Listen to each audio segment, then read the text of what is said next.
Hello everyone, it's Richard Lewis here with another video, and today it's just going to be a quick one.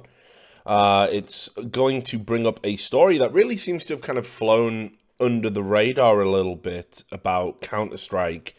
And while Katowice is going on, it does pertain specifically to Polish Counter-Strike, and it was something that I thought was quite interesting. So for those of you who didn't see this, there's an agency in Poland that kind of handles all of, a significant portion at least of esports. They're the most known. They're called Fantasy Expo, and they own several properties in the esports space. They own esportnow.pl, which is a Polish esports website. They have a tournament platform called Fantasy Expo Challenge, where they run competitions and that kind of thing. They're an official partner of the popular streamer Izaku, or just Izak, and a few others. So they sign and work with streamers, and they do other things as well. And for me, that would say, well, these are a ally of esports. They understand esports and understand the benefits of it and want to support it and want to see it grow. Well, imagine my surprise then when it was brought to my attention that this company, Fantasy Expo, have actually put in a complaint to the Polish National Broadcasting Council, which is called KRIT, K-R-R-I-T, and that's about the broadcasting Counter-Strike on Polish television. So let's have a look at what that complaint looks like. Now, I don't speak Polish. That probably doesn't surprise you. I'm not even going to attempt to pronounce this. I'm showing you this more as a visual prop, but you can see here E-League is mentioned, specifically the major. But this is the official complaint, and I'm going to give you kind of the broad strokes of what this is.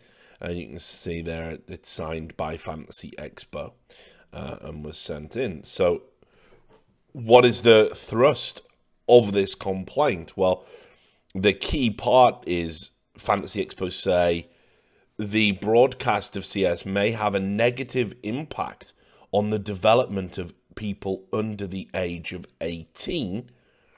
They say CSGO is a game possessing the rating of PEGI 18, which means that it is intended for adults only.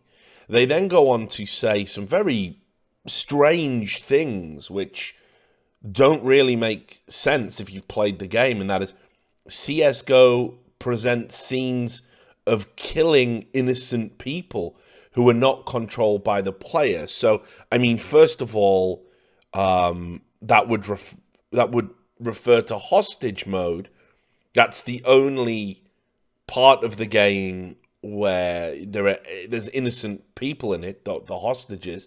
Otherwise, you are counter-terrorists in the employ of a government to take out terrorists, and terrorists who obviously aren't innocent by definition. Now, first of all, it's worth saying hostage mode is never broadcast. We use bomb defusal. We don't. The only component of the game that has innocent civilians in it, if you like, is the hostage mode. We don't run tournaments in hostage mode. And second of all, you can't kill the hostages. You lose money if they get killed. By the terrorists who kidnap them and whatnot. So seems a bit strange to kind of put it out there and kind of make it sound that the game rewards killing innocent people and presents scenes of it. It simply isn't true. You wouldn't see this on television, and it's certainly not advised within the context of the game mode. If terrorists just kill the hostages, for example, they lose. So anyway, I thought that was interesting that they felt the need to spin it. And they also say as well, it presents a flawed picture of human nature that focuses only on aggression. Which I don't understand that at all. That's not what this game is. I mean, it's about, you know, terrorist activity and countering said terrorist activity, and both sides get a go. And yeah, it's not really about aggression at all. And then it says the example of a negative impact of Counter-Strike, and this is mind-blowing. An example of the negative impact of Counter-Strike, the letter actually says CSGO, is the Columbine High School massacre in 1999, where two gamers who had played Doom, a sister game to Counter-Strike, killed 13 people. Well, it's very easy to dismantle this. You don't even need to get into the kind of realm of science. I mean, it just Doom and Counter-Strike are not related. In no way was the Columbine High School massacre even tangentially linked to Counter-Strike in the mainstream media at the time that the awful event occurred. So it's got literally nothing to do with Counter-Strike. But then on top of that, obviously, there hasn't been a study that has linked video game violence and real-life violence. That study doesn't exist. When that study does exist, all of these moral hand-wringers will certainly have something worth talking about, but it doesn't exist, and that's why you never hear them cite it. What you will find is there are scientific studies out there which show the cathartic appeal of video games, of violent video games. You'll find studies of people who play video games are more likely to be socially engaged and intelligent and achieve more at school. You'll find scientific studies that actually show the countries that have a higher proliferation of video games have less violence. Now, sure, that's not necessarily direct cause and effect, but if there was a higher proliferation of video games in a society and video games were the cause of violence, you would expect that to have, you know, an increased amount of violence. But it doesn't. So there aren't any studies that really back this up. Now, the postulation, what they want from all of this is that because of these things, Counter-Strike can only be broadcast after the watershed, which in Poland is 11 p.m. That's when you can start showing express scenes of violence and that kind of thing. And yeah, I mean, that might be a fair kind of compromise, but Fantasy Expo has worked with big companies as well, big brands like Coca-Cola and Intel and Sony, Electronic Arts or EA.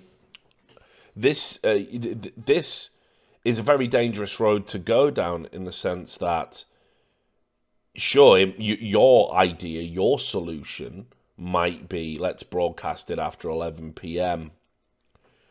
The Broadcasting Council might be so persuaded by your argument that they may decide, well, we can't broadcast this at all. It's awful. And we saw something similar in Germany. There was a shooting in Germany around about the time E-League was meant to be broadcast, and they pulled the broadcast as a result of this. I think it's very dangerous once you start conflating violence and fantasy. They're two very distinct things. A game has nothing to do with real life violence. It's that simple. They are two very separate things.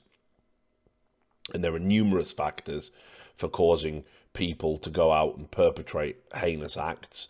And certainly I think video games, why that would jump to the top in anyone's mind is a bit of a mystery to me.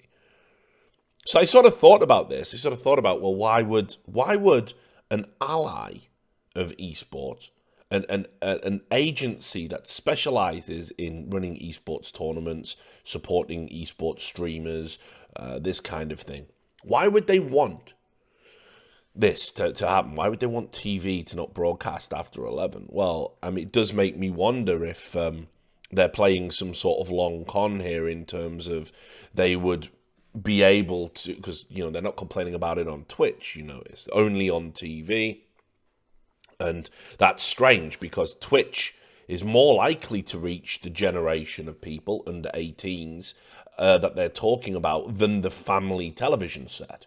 So it seems to me if you wanted to run a moral crusade, you would write to Twitch and you would try and push for Twitch to have a watershed, and you would notify the government and the appropriate government agencies that we need to police Twitch. We need to limit access to Twitch, that Twitch need to do more. But they're not saying that. They're saying they don't want it on television. And I suspect there's probably a financial motivation there. I think what this does is, if TV can't broadcast a Counter-Strike tournament, then they can put it out on a streaming platform of their choice. If they control the broadcasting rights and television companies can't bid alongside them, that definitely is more beneficial for Fantasy Expo. So I honestly think, looking at it, there's a bit of fuckery going on here. It kind of seems to me a bit intellectually dishonest that you make your business in an area that you are simultaneously condemning and implying is dangerous to be exposed to people under the age of 18, but only through the medium of television. When we do it, it's fine, but when television does it, it's not. So, very strange thing, and I thought this would have been made a much bigger deal of. I gotta say, you know, I'm not one for kind of crusades and saying, let's start, you know, boycotting companies and this kind of thing. But I gotta say, if you do care about esports and the development of Counter-Strike, certainly don't support companies that associate this game with violence, real life violence, and try and get it pulled off television and try and imply it's harmful and basically give, you know, religious whack jobs and moral grandstanders ammunition to fire. This is not how you grow esports. This is actually detrimental and inarguably harmful. So Fantasy Expo might just be a Polish company, but, you know, they support streamers and they certainly have their tendrils reach out into mainstream businesses. Well, definitely take a stand. I mean, I, for one, I'm going to dig more into this, try and find out maybe if Fantasy Expo have got plans to be broadcasting Counter-Strike in the not-too-distant future, and maybe try and explain this and expose what they're doing as inherently dishonest, because this is not acceptable for somebody like myself who has been around in esports a long, long time and has always tried to, in gaming as well, I must say, I've been a gamer all my life, and I want to kind of remove these negative connotations. I've spoken about this a lot. You know, I've been to the Battle of Ideas. You can see the audio, I think, is in my YouTube channel from that. I'll openly speak out against anybody that tries to conflate gaming and violence. The two are not interchangeable. I think it's absurd to suggest that it is, as a rule. So, very disappointed in Fantasy Expo, and it's something to monitor because, trust me, when things like this happen, it never just stops there. Once you get this big sort of conservative, if you like, kind of push against violence in video games in a country, once it's kind of been normalized, once you start comparing Columbine, that happened in '99 before the game even existed, once you start trying to link the two, you end up down a very fucking dark rabbit hole, and it's one that may have ramifications for even events like IEM, Katowice, and other Counter-Strike events and beyond. So something to think about. Anyway, I just thought I'd put that out there to raise awareness. Thanks very much for watching this video, and I will see you on the next one.